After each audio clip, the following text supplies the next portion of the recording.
اور ڈھیر ساری نعمتیں ایسی ہیں جو ظاہری طور پر تمہاری نظر سے پوشیدہ ہیں، لیکن ان کی بھی تمہاری زندگی میں بہت بڑی اہمیت ہے۔ ہم اپنے وجود سے لے کر اپنی سانسوں تک، اپنی سانسوں سے لے کر اپنے رشتوں تک، ماں باپ، بہن بھائی، بچے، اولاد، اگر ان سب چیزوں کو غور سے دیکھیں تو اللہ تعالیٰ نے بے پناہ لاتعداد رحمتوں سے ہمیں مالا مال فرمایا ہے۔ اللہ تبارک و تعالیٰ نے جس شخص کو شعور کی آنکھ کھولنے کی توفیق دی ہے، خیر اور شر میں فرق کی تمیز بخشی ہے، تو اسے بھی اللہ تعالیٰ نے بہت بڑی نعمت عطا فرمائی۔ مالک کریم نے جس شخص کے اعضاء کو سلامت رکھا ہے، اس کی آنکھیں دیکھتی ہیں، اس کے کان سنتے ہیں، اس کے پیر چلتے ہیں، اس کی زبان بولتی ہے، اس کے ہاتھ اپنی بساط کے مطابق کام کرتے ہیں، تو یہ رب کریم کی بہت بڑی نعمتیں اس کے ساتھ شامل ہیں۔ اور پھر اگر اللہ تبارک و تعالیٰ نے اسے دین کی کچھ سمجھ عطا فرمائی ہے، سجدے کا موقع دیا ہے، عبادت کرنے کی توفیق عطا فرمائی ہے، وہ روزہ رکھ لیتا ہے، اللہ کی بارگاہ میں قیام کر کے کھڑا ہو جاتا ہے، سجدے کی صورت میں اپنے رب کے حضور جھک جاتا ہے، تو یہ بہت بڑی نعمت ہے۔ یہ مالک کا بہت بڑا احسان ہے، یہ اس رب کریم کا اپنے بندے سے محبت کا لازوال رشتہ ہے کہ اس کی بارگاہ کے اندر انسان کو حاضری کا موقع میسر آئے۔ اللہ تعالیٰ کی بے پناہ نعمتیں ہیں جن کا شمار رب کریم کا قرآن فرماتا ہے کہ ممکن نہیں ہے۔ ہم نے کرنا کیا ہے؟ اسی سورہ ابراہیم کے اندر جس میں یہ فرمایا کہ تم اللہ کی نعمتوں کو شمار نہیں کر سکتے، اسی سورہ مبارکہ میں فرمایا کہ لَئِن شَكَرْتُمْ لَأَزِيدَنَّكُمْ، اب اگر تم شکر ادا کرو گے تو اللہ تعالیٰ نعمتوں میں اضافہ فرما دے گا۔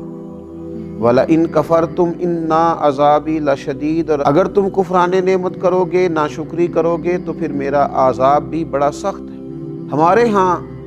ڈھیر سارے لوگ ایسے ہیں جن کی طبیعت کے اندر شکوے پیدا ہو گئے، ان کے پاس جو ہزاروں لاکھوں نعمتیں موجود تھیں، ان کے شکر کی طرف تو کبھی ان کی طبیعت نہ جا سکی، لیکن ایک جو چیز ان کے پاس موجود نہ تھی اس کے لیے وہ تڑپتے رہے۔ وہ جو چیزیں ظاہری طور پر اور وقتی طور پر ان کو میسر نہ تھیں، اور ہو سکتا ہے اللہ تعالیٰ کی حکمت کا تقاضا ہو کہ وہ چیزیں ان کے لیے بہتر بھی نہ ہوں، لیکن ان چیزوں کے نہ ہونے کی وجہ سے انہوں نے اپنے مزاج میں شکوہ پیدا کر دیا۔ اس کا سب سے پہلا نقصان تو انہیں یہ ہوا کہ ان کے مزاج میں جیسے ہی شکوہ آیا، ناشکری پیدا ہوئی، اور جو وہ نعمتیں اللہ نے انہیں دی تھی جنہیں گن نہیں سکتا تھا، ان نعمتوں کے بارے میں اس نے ناشکری کا اظہار کیا، تو یہ اتنی بڑی انہوں نے اپنے لیے روحانی تکلیف قائم کر لی کہ جس کا شمار نہیں کیا جا سکتا۔ اور پھر جیسے جیسے انسان شکوہ کرتا جاتا ہے، جیسے جیسے وہ شکایت کرتا جاتا ہے، جیسے جیسے وہ حرص ہوس میں مبتلا ہوتا جاتا ہے، اس کا دل بے چین ہوتا جاتا ہے۔ شکر کا مزاج سکون پیدا کرتا ہے، اور شکوے کا مزاج انسان کے دل میں بے چینی اور بے قراری پیدا کرتا ہے۔ شکر کا جو مزاج ہوتا ہے وہ انسان کو یہ احساس دلاتا ہے کہ اللہ تعالیٰ نے اسے بہت سارے اپنے بندوں میں سے اس پر اپنی خاص نظر عنایت فرمائی ہوئی ہے۔ اور یہ جو شکوے کا مزاج ہوتا ہے یہ احساس کمتری میں مبتلا کر دیتا ہے۔ انسان یہ سوچتا ہے فلاں کے پاس بڑا کچھ ہے، میرے پاس تو ہے ہی کچھ نہیں، فلاں دیکھو کہاں پہنچ گیا اور میں وہیں کا وہیں رہ گیا۔ یہ جو مزاج ہے ناشکری کا، کفران نعمت کا، یہ انسان کے دل میں کھٹکتا ہے، بے چین کرتا ہے، لوگوں کے بیچ اپنے آپ کو چھوٹا محسوس کرتا ہے، زندگی کمزوری والی جینے لگ جاتا ہے، حقارت کے ساتھ اپنا وقت گزارتا ہے۔ میرے رسول پاک صلی اللہ تعالیٰ علیہ وآلہ وسلم ہماری اس خوبصورتی کے ساتھ تربیت فرماتے ہیں کہ جو بالکل عین ہمارے شعور کے قریب بات چلی جاتی ہے۔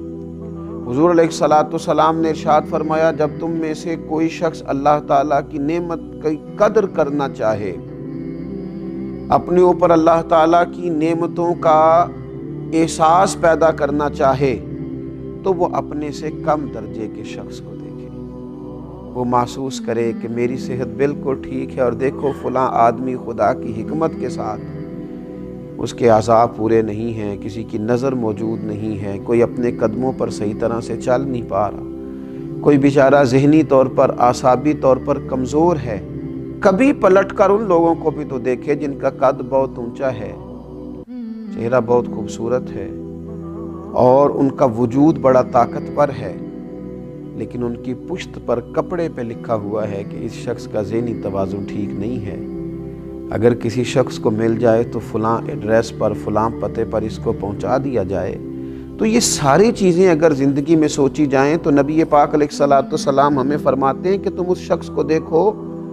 جس کو بظاہر اللہ تبارک و تعالیٰ نے تم سے کم چیزیں عطا کی ہیں، اس کو جب دیکھو گے تو مقام شکر پیدا ہوگا، طبیعت کے اندر تمہارے نعمتوں کی قدر پیدا ہوگی، اپنے رب کے ساتھ تمہاری دلچسپیاں بڑھیں گی۔ اور حضور علیہ الصلوۃ والسلام ارشاد فرماتے ہیں اس شخص کو چاہیے کہ وہ اپنے سے بڑے درجے کے آدمی کو کبھی نہ دیکھے،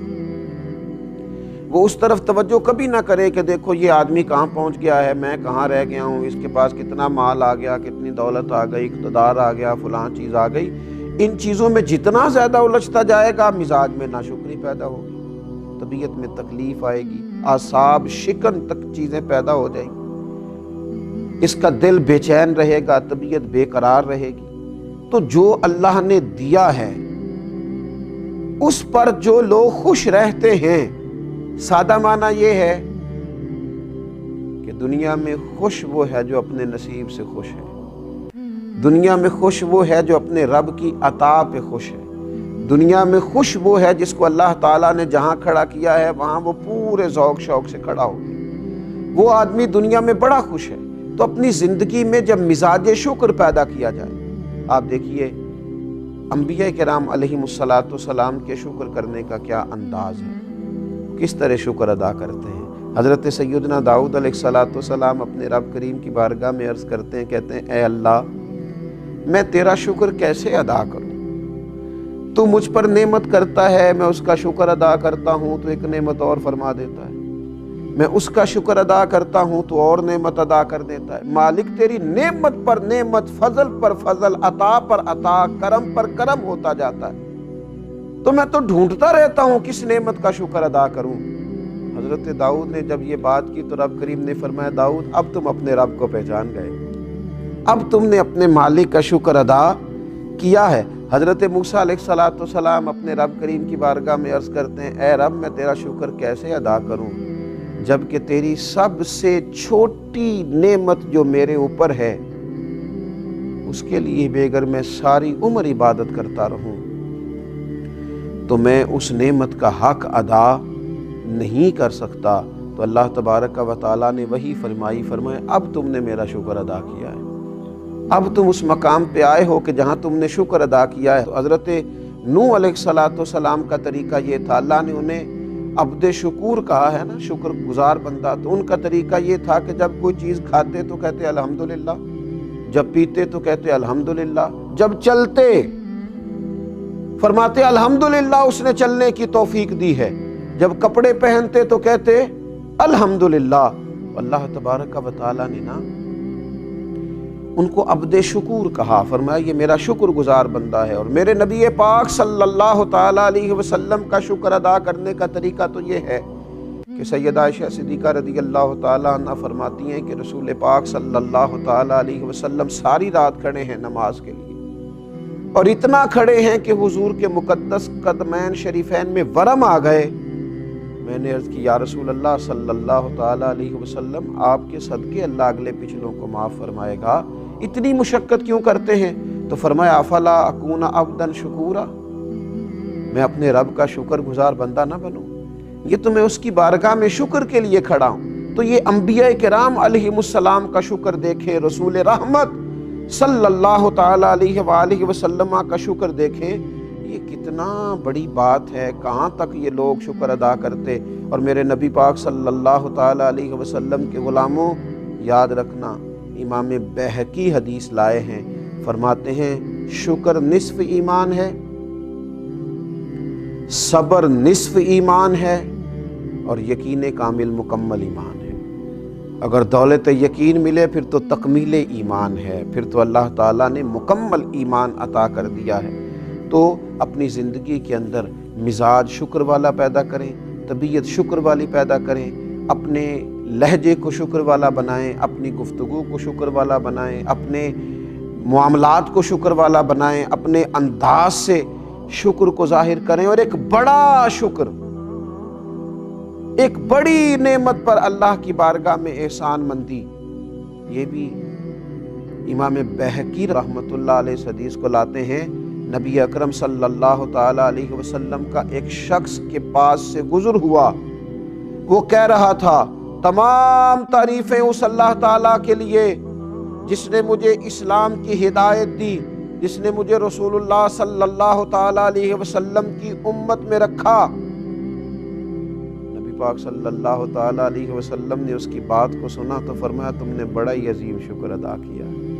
تم نے بڑا عظیم شکر ادا کیا ہے، تو امیر حرم میں غریب بے نوا، تو کجا من کجا، ان کا دیوانہ ہوں، ان کا مجذوب ہوں، اور لوگوں کیا یہ کم ہے کہ میں ان سے منسوب ہوں۔ فرمایا یہ تم نے عظیم شکر ادا کیا ہے اس نعمت پر کہ اللہ نے اسلام کی توفیق دی اور نبی پاک علیہ الصلاۃ والسلام کا امتی بنایا۔ تو یہ ناشکری روحانی بیماری ہے، اور شکر کرنا یہ اس بیماری کا علاج ہے۔ ناشکری دل کو تکلیف دیتی ہے اور شکر بندے کے دل کو ٹھنڈا کرتا ہے۔ اللہ تعالی ہمیشہ شکر گزار بندہ بننے کی توفیق عطا فرمائے۔ وما علینا الا البلاغ۔